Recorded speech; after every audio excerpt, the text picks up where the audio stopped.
And we're up. Hello, everybody out there in TV land. Alan, are you live? Do you have the chat live? So can you, like, if people have questions, can you? I'll try. Okay. Alan will try to have the chat enabled so that you can actually talk to us. Not the same as when you're doing the first visit. Actually, you know, there is a movie star with my name.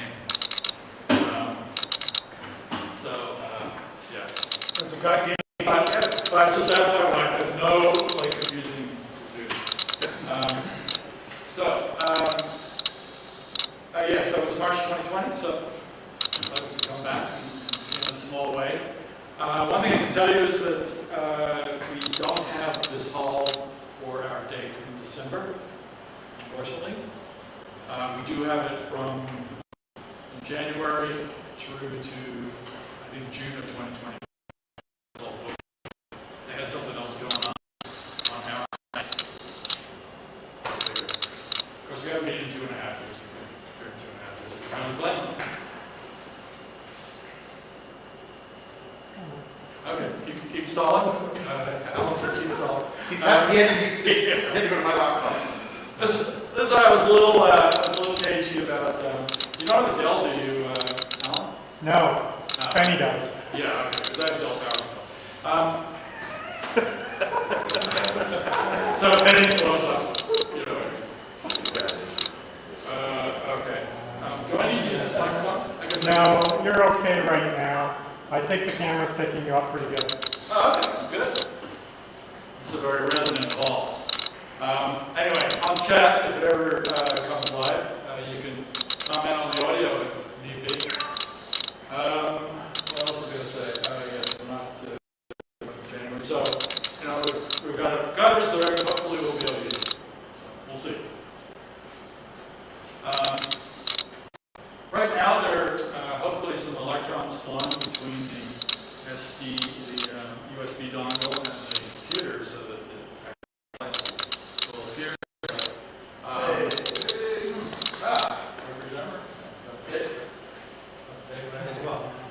But anyway, without that, I was going to say, those of you who've never been to a meeting, I know there's a few of you here who've never been to an actual meeting of the Operation Amber Radio Club, will not know our procedure. So I can see Anthony over there. So he does know it. So Anthony, could you begin the ceremonies and stand up? Sure. Introduce yourself.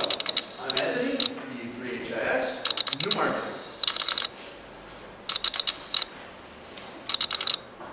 You can do it seated if you want. I'm Don, B3XJ, and Aurora. And can I say a couple words? Can we do it at the end rather than the beginning? All right. So when I ask for new business, that's when you identify yourself. Okay. Victor Allen 3, Lima Julia Lima, Linda Richmond Hill. John, BA3JI, Newmarket. Benny, BE3MUU in Keswick. Alan, BA3WAH, Unionville. Bill, BA3QB from Fergus. Mike, VA3MCT from Richmond Hill.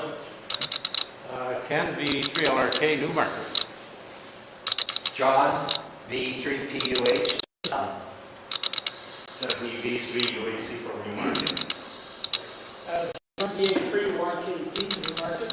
Eastern America. Charles BA3 TTB Colorado. Mark, B3EEF, North York. Ryan, BA3 QCD Concord. Steve, B3UT from Oxford. Ryan, BA3IBW, Newmarket. Paul, B3APU, Sharon. And Paul, BA3, PNL. Eric, BE3 Echo Bravo, New York. Barry, BA3 LLT. Does anyone know how to work a calculator on the bloody machine? Yes, but I'm busy. Alan, could you advance the slide? You probably have to advance a couple, actually. He decided not to go to the I know it's challenging, but I'm sure you can. All right, Yeah, so, we'll come back to you. Can you grab the microphone and turn it on, please? And we'll see if that's actually working.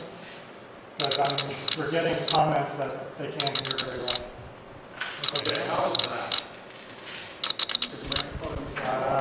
Top? This is Chris, Yes, actually, you're working BE3NRT, listening. Oh yes, I'm Chris, BE3NRT, from Aurora. I'm not from Aurora really, but I live there. Okay. All right, it's okay, it's okay. So we can vote on the minutes of the last meeting. I think we actually have quorum tonight, because we're 5, 10, 15. Oh, well, then we won't do it. Well, I can't ask our secretary, so we won't do that. And we can't vote on the agenda because it isn't up. There's a piece of, is that a piece of it? Oh, these are hidden slides. They shouldn't be, anyway, keep going. Anyway, maybe they're not. Okay, next. Agenda. Okay, one more. Okay. So we have a treasury report. Ron isn't here, but he submitted it, so I can do that. We have a membership report, which will be brief from Alan. Brief, but important. Public service from Eric. I will talk about repeater interference. Mike, VA3MCT, who's back there, will talk about emergency communications. Mike, BWV, isn't here. Steve, can you be able to talk about the repeaters a little bit? Since briefly. Okay, thank you. And then you can also talk about winter field day. We don't have Jason Tremblay, that's from last month, so ignore that. So ignoring this part, somebody want to move to adopt this agenda? Brian, I'll take you as a second. Mike? Benny, you got that? That's correct, very good. Benny's our Secretary Pro Tem because BWV, oh, I know what happened with BWV. He's diving in Florida. Yeah. I went diving in Lake Simcoe on Monday. That was not quite the same. I could see about this far. Okay, and it was cold. All right, so we're good. Any, okay, oh, now we can do it. We couldn't do this when we were electronic meetings. All those in favor? All right, motion's carried. Thank you. Wow, first vote, actual real vote in 2.5 years. Isn't that fabulous? Okay, next slide, please. Okay, it's a very tiny treasury report. So we did collect some money, some membership fees, $670. I'm sure there's still more coming in. We got an honorarium for the Aurora Street Festival, so I know Eric will, but I will thank all those who helped out on that event. And we paid, our expenses were $2.34. We do have a few outstanding expenses. Post office box rental is coming up, and I think there's some insurance coming up pretty soon too. So one of the ugly facts of Barry. I don't know. Sorry. And I have a bill for $20? I'll take it out of Gary's. Yeah. All right. Well, we'll make sure all that stuff happens. I think it's actually yes. Your outstanding amount is listed here, so we haven't forgotten you. Yeah. It's in the mail. All right. What was the next report? Previous slide, Alan? Thank you. Oh, it was you, Alan. Go ahead. Okay, so hopefully you can hear me through the live stream. This will be very brief. As your membership director, I am responsible for collecting membership. We don't have many members yet. So as a reminder, please get your membership dues in. Easiest way is just go to the website, click on the renewal button at the top. That'll take you to a form. Fill the form out, follow the directions to send your money in, and you will receive an electronic receipt when I process it. And that's it. Between Ron and I, we have things moving pretty well. And as we mentioned in the last meeting, we moved to Ham Club Online as a membership and actual management software for our club. And so we're still working out some kinks, but so far so good on it. We have receipts being issued. So that's it. That's my report. Thank you. Yes, get those memberships in. Eric, would you like to step up? This is for our audience at home. We need you to be visible. There, it looks like you're in line. There you go. Not too much to report. It's more of a thank you for those that came out. I think we did 5 events this year, 3 in June, 1 in August, maybe 2 in August, and Run for the Cure. And it's more just a thank you for those who did come out and to the events. Some of them were early morning, some of them were all day. So just a thank you. Right now there's nothing on the books that I'm aware of. I keep looking, maybe some winter stuff. If not, it'll be back in the spring that will kick in. I have crests for sale for those who are here this evening, $6 for members, $10 for non. Anybody who's online, just reach out to me at publicservice.org, publicservice@yrarc.org, and we will hook up to do a crest sale. That's it. Thank you. Thank you, Eric. All right, so I'm going to talk about repeater interference. Obviously, anybody who's been using the repeaters probably noticed that we've been getting a little bit more than before. About not nearly as bad as we had about this time last year, but it's still there and it's still annoying. So, there you go. Thank you. So both Mike and I have been working hard on getting these direction finders working. Mine is still in the prototype stage, as some of you have seen, but here's a little, this is an array of 8 antennas that is used for what's called pseudo-Doppler direction finding. And a little project here to try and really reduce the cost of goods to produce one of these. Unfortunately, this is a Raspberry Pi, and these things have like tripled in price or more. So, but fortunately, Mike has Mike V3BWV, who's also, we've been working in collaboration, but he's been doing his own design, and I've been doing my own designs, and we've been sharing code and stuff like that. His is built on some different hardware that isn't nearly as expensive. So we were kind of closer in price when we started this project, but now the Pi has just gone nuts. But probably it will run just fine on a Raspberry Pi 2 if people have old ones, so that might be an option. So this antenna was actually built by Mike. I'm not very good at building little antennas. So he built this thing it has eight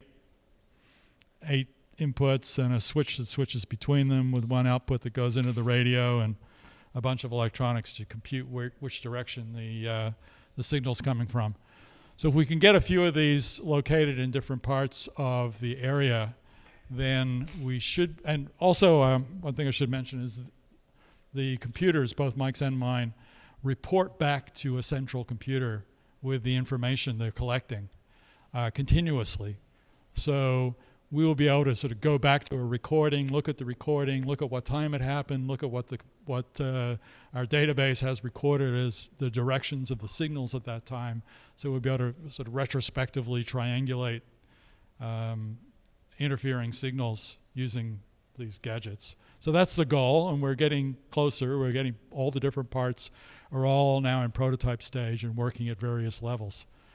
We did some testing. It wasn't as successful as we had hoped with Mike's stuff. This is at Mike V3EYS's place, his backyard. Mike EYS built this. This is built for 70 centimeter band, so the 35 centimeter long. This is built for the 2 meter band. And they have to be, these antennas have to be about a third of a wavelength apart. So that makes the diameter of the whole thing 5 feet, which is pretty large. But If you just go with 4, which is possible, you lose a little bit of the precision, but you can go with 4 antennas instead of 8, and they only have to be 2 feet apart, right? Now, of course, those are 2 feet apart. They just have 4 of them make a 2-foot square instead of a big 5-foot circle. So this is where we're hoping to go, and we're working on it. So we did do in the fall of last year some fox hunting, with directional antennas, and the offending signals were coming from Scarborough, and we got very, very close. We just didn't get like the final. This is the confirmation of direction, and then it subsided after that. It's very time consuming to jump in a car, drive all the way to Scarborough, go hunting signals which come and go. And so you never know, and you never know if they're going to be there. So this kind of thing will allow us to not have to jump in cars going hunting for signals. And we think there's more than one offender as well. So they're, they can come from different locations, or they could be mobile. So we want to be able to take care of all those different contingencies. So, any questions about that? We will probably, when we get this stuff working a little more reliably and packaged up a bit better, we'd be hoping that some people will care to install them in their locations. Chris, is your 70 centimeter item, other than the size and spread of the antennas, is the workings, will it work on any frequency, or it's totally built for that frequency? No, it's the antenna. The antennas are built for that frequency, but the rest of it doesn't matter. Okay, yeah. The other thing about 70 centimeter antennas, although if you're in close to an interfering signal that's on the 2 meter band, you can actually pick up the third harmonic from the radio, which falls in the 70 centimeter band. So you can use a 70 centimeter radio to hunt when you're close in a 2 meter signal. So that actually works. It's going to be 30 or 40 dB lower in strength, but you can still get it. So that's really, because when we actually were almost on top of the offender, Mike had, he couldn't point his antenna because he was full scale on a handheld with no antenna plugged in at all. So it was coming from all directions at that point, so we couldn't do it. But that gave us a pretty good idea of who it was, but we're not going to make accusations without a greater degree of confirmation.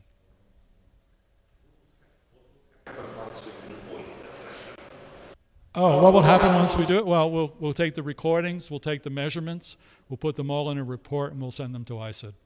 Because that's what they said. They said to us, they're not going to investigate an interference report unless we give them a whole lot of detail. Right? So we'll give them a whole lot of detail. Then they will send a warning letter to the person who's creating the interference, who we believe is a ham, licensed ham. At least one or more of them are. All right, with that happy note, what's next, Alan? It's the last slide, but not the last thing on the agenda. It's EMCOM. Thank you.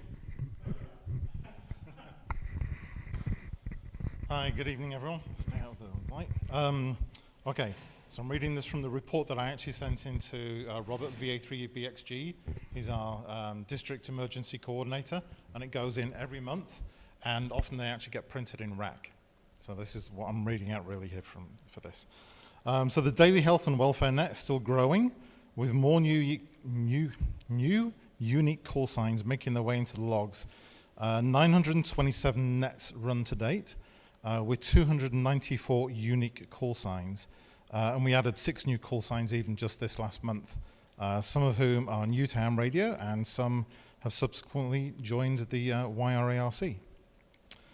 An attempt was made within the GTA to restart WinLink training classes, and it didn't go very far. So most of the rest of the GTA, it's whatever they've got at the time, that's what we've got, and we'll just have to influence them by actually getting on and doing stuff. Areas like Niagara region are very strong in WinLink. We're very strong in WinLink. And other areas around us, places like Barrie, are quite strong. But we do have to sort of prove our point and show that it does work, and then we can actually promote it more around the GTA. As part of the WinLink Wednesdays, I was getting lots of check-ins, though, from people that are outside of York region. So there's a positive in there as well. As members of York Region Amateur Radio Club, we also visited the York Region Emergency Management Office up in Newmarket, their headquarters. We already have radio equipment in that building, not located right next to the EOC, but it's in the same building.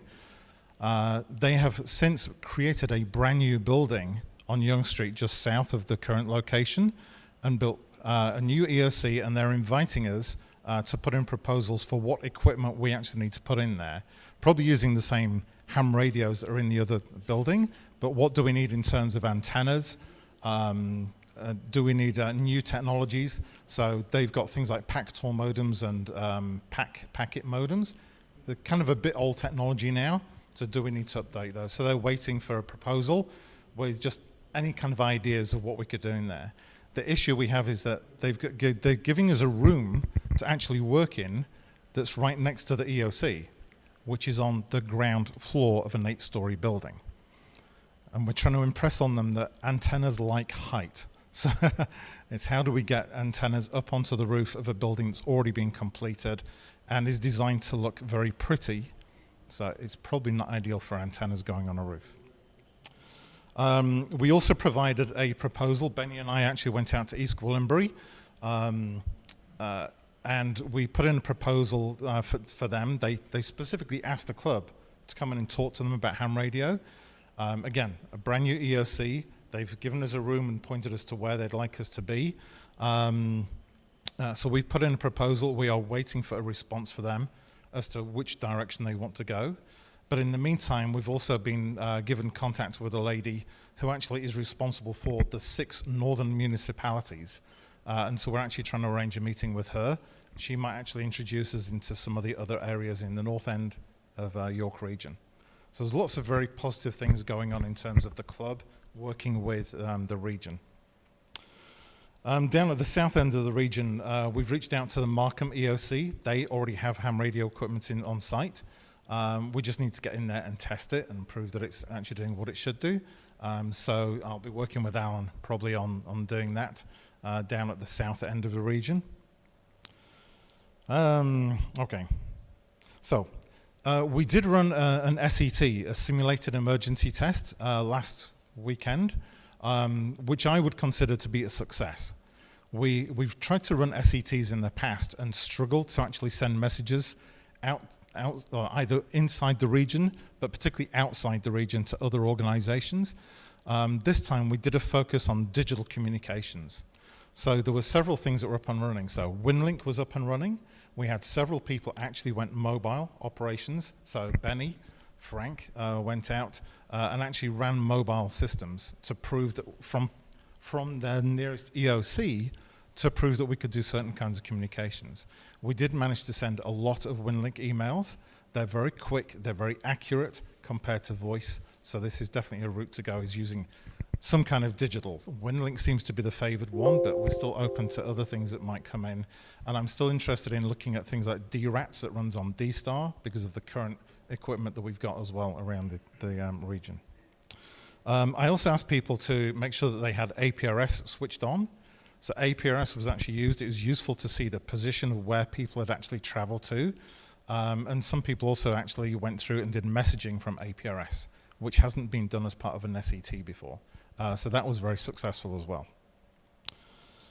Okay, just a quick one on the region. The reason why they're interested in ham radio at the moment is primarily driven by things like the Rogers outage. So whilst they have 2 or 3 different ISPs that actually work with them and they could fail over, a lot of the systems that they needed to talk to could not communicate. So they're very aware that they really need to think about what is our backup for the really bad scenarios. And it's getting noticed at the federal levels as well, so there could even be funding that might come in to actually help to purchase equipment and antennas and things.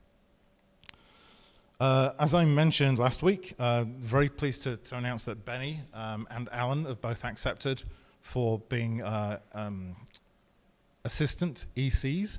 But I'm hoping that Benny will kind of look after the north end. Alan will probably look after the south end. Kind of makes logic, but we still haven't sat down and actually worked out what our actual roles are going to be kind of day to day, because we need to look at things like training, health and safety, just research about what's going to work in where. So that kind of stuff we still need to sit down and do. But that's going to be very important to us. Okay, and that is it. Any questions about the emergency communications? Yeah, one from Benny. No, you can't resign.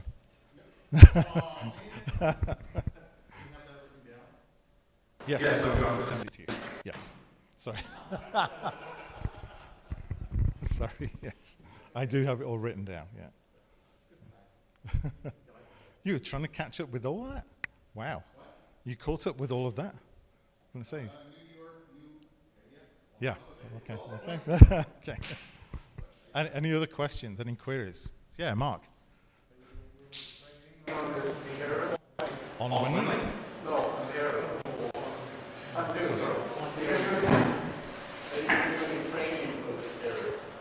Yes.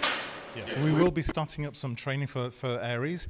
The first thing is to really get people very confident with WinLink as an application. There are some people that have actually taken it and starting to use other applications that will work with WinLink. So for instance, there is a product called PAT that provides like a web interface into things. So it runs very well on things like Raspberry Pis. Lots of people are trying to look at how to utilize less power if they're going to go mobile. So there's lots of different things we can do around a basic concept of WinLink. But the actual basic Aries training, we're hoping is actually going to come down from RAC. So under this new system that they're calling Auxiliary Communication Services, they are supposed to be creating training programs for that. As well, within the York region, when we met up with the emergency management operations people, we met with the guy that runs the EOC and actually had it designed and built, but he's also the guy that runs training for York region with the official IMS systems. That's the incident management system. So we're trying to get hold of him to actually arrange for courses that we can actually do. The first one is called IMS 100. You can do that free online. And it's always a good thing to just get started with, but then it's the IMS 200 and 250 and then possibly 300 for people that really get in depth into it. Yeah. It's about making sure that we as ham radio operators understand where we fit into the organization when there's an emergency. Because in the past we've had issues where ham radio people have come into an emergency operations center and said, that's not the way to do it, you should be doing it this way. That is not our place. We are there to make sure that radios work and can send and receive messages. That's it. So if we understand what IMS system is and how it works and what we need to do to help them, that's going to be our place. Yeah. Any other questions? No? Still online? It's still online and it's still free. It takes about 4 hours or so to go through it, and it's an online quiz, basically. Very straightforward to do. Most of it's fairly logical, sensible stuff that you would do anyway. So, okay. Thank you, Mike. I did my IMS 100 on the GO train, going back and forth to work. So it's a good way to pass the time. And I also want to say about Mike that he, because he mentioned that it's going to appear, his report appears in the TCA magazine, the RAC magazine. And for the GTA, he's usually the only one who submits a report. So I expect now that GTA is being changed to Golden Horseshoe, which is going to really mess us up on field day, that we'll see the Niagara and York region reporting every month, I would expect, or every other month. Yeah, Golden Horseshoe. So they're changing the name again apparently, which is going to mean that every time we send a signal report on field day, they're going to go, where, what? My software doesn't have that. Oh well. Okay, next is a repeater report, and that would be, since in the absence of Mike, we'll do it to Steve. should remove this thing, right? Okay, on the topic of repeaters, there's not much to report really. Some couple of items which I previously reported, I guess, at our Zoom meetings. The one was the bad audio coming from YRA out on UHF in Richmond Hill. Misplaced jumper in the controller, which has been fixed. We made a visit there. It was a 2-second fix, and then an hour and a half for coffee. So it was a good outing.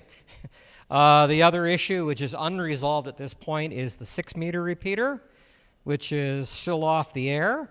There's a bad connector in the between the coax and the antenna.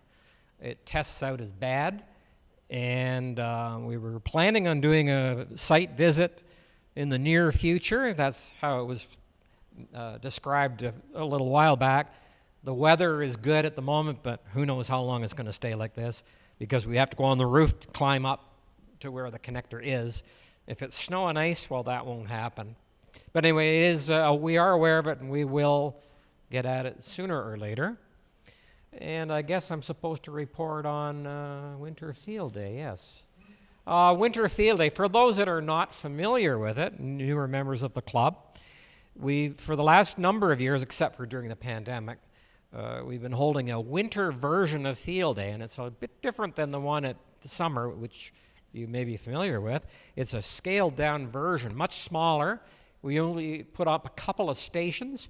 It's the 4th weekend in January, so the weather is considerably different than it is at June. But the purpose behind Winter Field Day is to be able to do emergency communications, emergency preparedness during inclement conditions. Now, when I say inclement, it could be a very nice, sunny, mild day in winter. We don't know. You don't know until it happens. Or we could have piles of snow like this. You don't know. But the point is, it's not like short sleeve weather in June. It's like winter conditions, which we get for half the year in this country. So it was felt a good idea by a number of amateurs years ago, the people that organized this activity, that we ought to do this. We ought to have an emergency communications exercise during the winter weather. And Winter Field Day was born. And the very first one that this club participated in was held in this room. We held it right here. We have a station over there, and we had a station behind us there. And it was not entirely successful. Were you... What?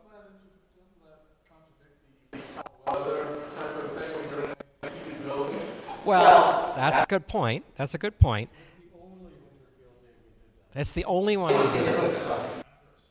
It was our first one. We thought we'd try it out, and it is allowed, incidentally. They have different classifications of types of stations, and they use different abbreviations than the summer version.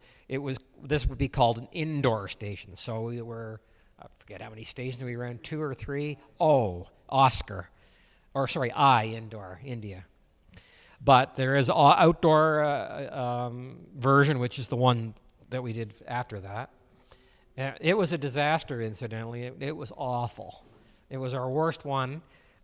Those wires out there or that light dimmer on the wall over there, we're not sure which, but something was making noise, horrendous noise, and we couldn't hear a thing. So we made a few contacts, but it was pretty bad. But it was a great kitchen. We had the kitchen there, and we had a great meal. Peter of E3PBT did a really great job as our cook then. It was a good event. But the following year, I think we skipped the following year, if my memory serves me.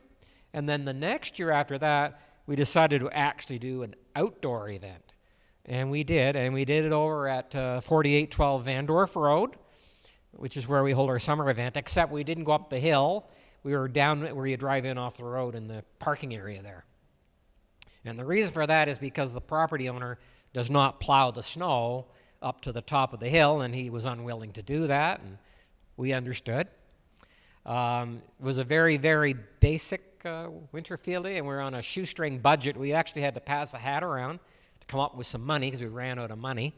That got rectified the following year, by the way. But it was a good event. We had a bit of food. We had a bit of contacts. Brian, who's standing here, or sitting here, ran his digital station, as always. We ran 80 meters, I think. Yes, I think we ran 80, and we put a 160 station on the air. I didn't do very good, but wasn't great, but we had fun, and that was what it was all about. Weather wasn't that bad either, as I recall. The following year, it was nice and cold, and same location. Or was it? No, that's wrong. We went to 80 Bales, sorry. We went to 80 Bales Road, which is just down the road here. It's where the York Region Ambulance has their headquarters, paramedics have their headquarters, and that was great. That was our best winter field ever. It was fantastic. We had good conditions, both radio and weather wasn't bad, and then we held a couple of more there, and one year we had a whole pile of snow, and I took pictures of it. It was quite a snowy winter that year, but we had a good time. And then the following year after that, the last one before the pandemic struck, we even rented a U-Haul truck, and we set up a kitchen inside the U-Haul truck, and Brian BWV and Peter PBT put on a real great meal for us. Mike BWV, what'd I say? Brian, sorry. Sorry, Mike, if you're listening. Anyway, it was a good one. We had, what do we have, spaghetti? Yeah, I think we had spaghetti or something. Anyway, it was good. But it's not all about the eating, but it was a good event. Lots of contacts. You had a great, and then Alex, AXE, he got involved that year, and he put up a 20-meter beam, and he was having a ball. He was having a great old time. He was working California and all sorts of West Coast stations, which we usually don't have very much luck with at Field Day in the summer. So that was really, really good. We had a good score that year, too. I think we were fifth or something overall in Canada. So I think it was an impressive event. Anyway, I'm rambling on here. I shouldn't. This year, we haven't made any decisions about it. I just thought I would bring it up for everybody's attention. If anybody is interested, let me know. I don't even need to ask you. And I'm sure there are others out there that are definitely interested. Maybe you want to get involved. And I know Benny does. You come every year. Yeah, you. You come every year. That's enthusiastic and help us. That's what we need. We need lots of help. Yeah. And now that you're retired, you're good on CW. Yeah, you're really good on CW. Look at that 700 and some odd contacts. 750. Yeah. That even beat Doug VS's count. And he used to do a fantastic job too, of course. And you too, John. You guys, you ran a first-class CW station. You don't do winter field day, do you? No. Yeah. Well, believe me, it is a good one. It's a good one. There's a different, how shall I put this? It's a different atmosphere or different feel about it than the summer version. I don't know how to put it in words exactly. Besides being cold. Besides being cold, it's a smaller event. That's probably what it is. We're a much smaller group, and everybody's into it, and we're trying to keep warm. And, it makes a totally different atmosphere to it. So anyway, with that, I'll just leave it at that. Give it some thought. If anybody is interested in participating in Winter Field Day. I see a hand going up over there. Anthony HIS. Maybe you missed Summer Field Day this year. Hey, you got on the air at Winter Field Day, I recall. You did. You did a bang-up job, as I recall, on 20 meters, I think it was. Yeah, you did a really good job. Yeah, that's right. So there's more Winter Field Day fans in the room than I thought. Great. Pardon? Yeah, and anybody online who's an enthusiast. Dave DCY, if you're watching, I know you'll be there with his generator. And incidentally, for those that are not familiar with Winter Field Day online or in the room here, we use electric heaters to keep warm. So it's not a matter of you're going to freeze to death. It's as comfortable as sitting in this room. And it's a really good event. We feed you. And that all depends on the generosity of the boards and their budget. But we try to do the best we can. And with that, I'll turn it over to the chair. Thank you. All right. So it's not necessarily the board, because, you know, it's club's money, so the club gets a say. Club wants to do it, they can do it. All right, thank you, Steve. Okay, so now has come the time to call for any new business. That's the key word. Over to you, Don. Come on up.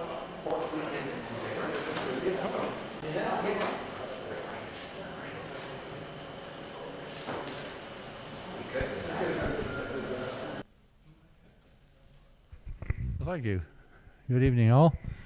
I'm Don, V3XJ, and what I want to talk to you about, just take a couple minutes, totally unrelated to amateur radio, but I have a friend who's totally blind, and the seeing eye dogs for the blind are in great need. And you have an opportunity to help train them and get the funds together to do it. Very simple. Probably some of you have beer cans and pop cans. Take the tabs off them and put them in an envelope. Bring them to the next meeting, and I'll take the tabs, and I've got people collecting thousands of these tabs. And my blind friend, he has other people collecting tabs, and they buy seeing eye dogs with the tabs. Won't cost you a cent. Just stick them in an envelope, plastic envelope, and bring them to the next meeting, and we'll go from there. All right. And Thank you, Don. okay, I got nice tea for sale there if anybody wants to see. That's the tab from any aluminum can? Yes. Any pop can, beer can, whatever? Okay, good, excellent. Oh, you've got lots of them, John. No.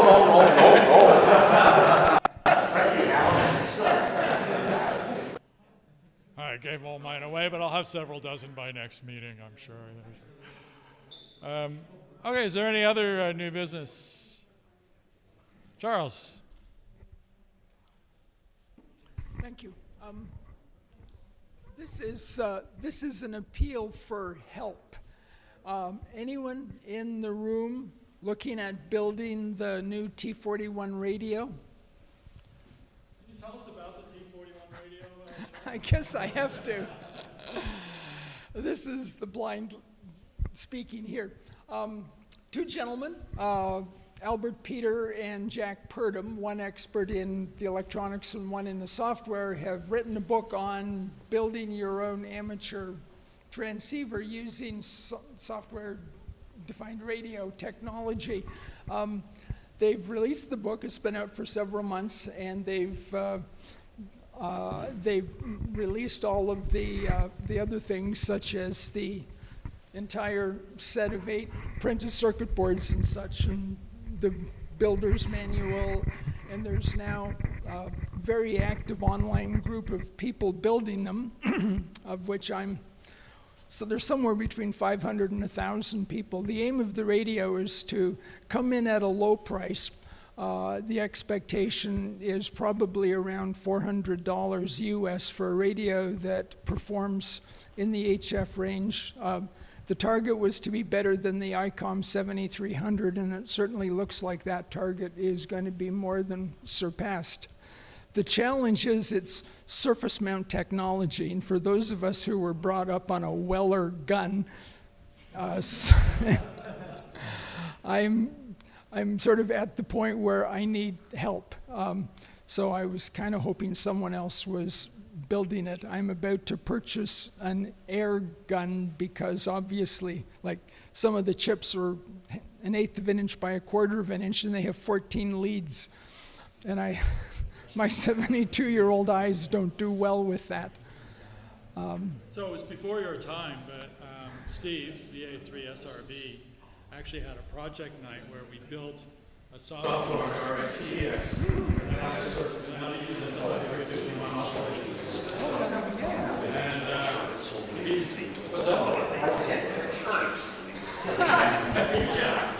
Yeah. I still got mine, it still works.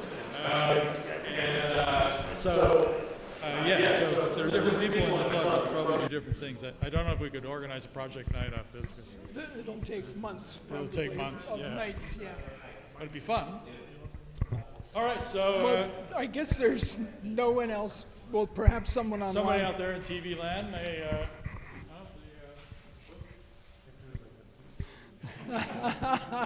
All YouTube. What is YouTube? What am I saying? So if you're interested in it, collaborate with Charles. All right. Any other new business?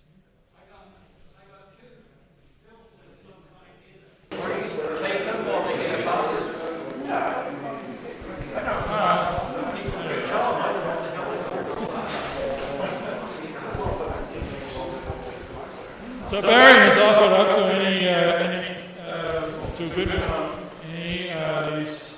ignition suppressors that can be used from up to 35 volts DC up to 15 amps with a 50% duty cycle, which they then go on 5 minutes on, 5 minutes off. Sounds like a 50% duty cycle to me. Maximum voltage drop 0.54 volts. And it reduces any ignition noise on whatever device uses part of the power system. So if you want one, there are 2 of them over here. First come, first served. I got mine. Okay, any other new business? No. We'll do a time check. 8:22. Okay. Any questions from the TV audience? Not yet, but they are a little bit behind us, so there's quite a delay. Is it? Yeah. But they're still seeing Charles right now. Oh wow. So live streaming is a bit of a. It all depends on your connection. Yeah.